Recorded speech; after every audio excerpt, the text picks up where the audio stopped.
All right, here's number 15. First, write the original equation. I want to point out for this one that the variable is b and there's the number 6 in there and they look similar. And what I've noticed with kids who are not really closely paying attention is that they're doing their math, they're not really paying attention to what they're doing, and they confuse which one is b and which one is 6. And it's a silly error. If your head is in the game, if you're really watching what you're doing, you're not going to be confusing it because you can see what the original problem is. And so just be mindful of that. It happens to kids. Okay, so original equation, we skip a line. What I need to do is undo that plus 6 with a minus 6. And so I do that on both sides. I've written the original thing, 4b plus 6, and then minus 6 at the end following it, equals negative 2, what was originally there, minus 6. Okay.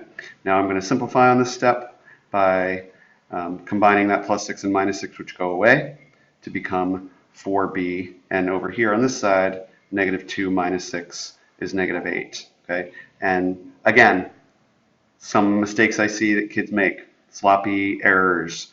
Kids multiply these two for some reason because they don't see it as subtracting another 6. If there's not parentheses around it, then it's not multiplying.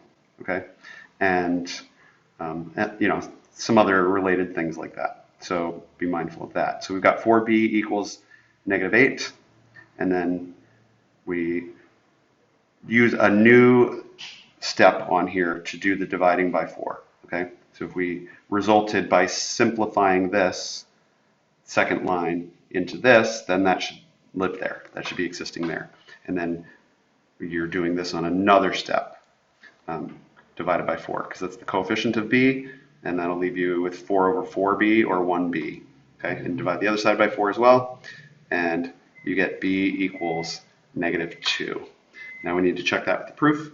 So here's your original equation unchanged, and on the second line, you have the original equation. Wherever there was a variable, you put parentheses and the value of the variable. Okay.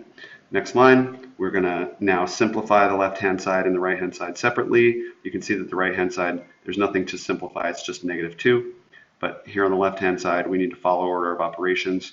4 times negative 2 is negative 8, and everything else stays the same because we're just doing this from this step to here. Okay. Now in the next step, we're going to do this. What is negative 8 plus a positive 6? Well, that is a negative 2.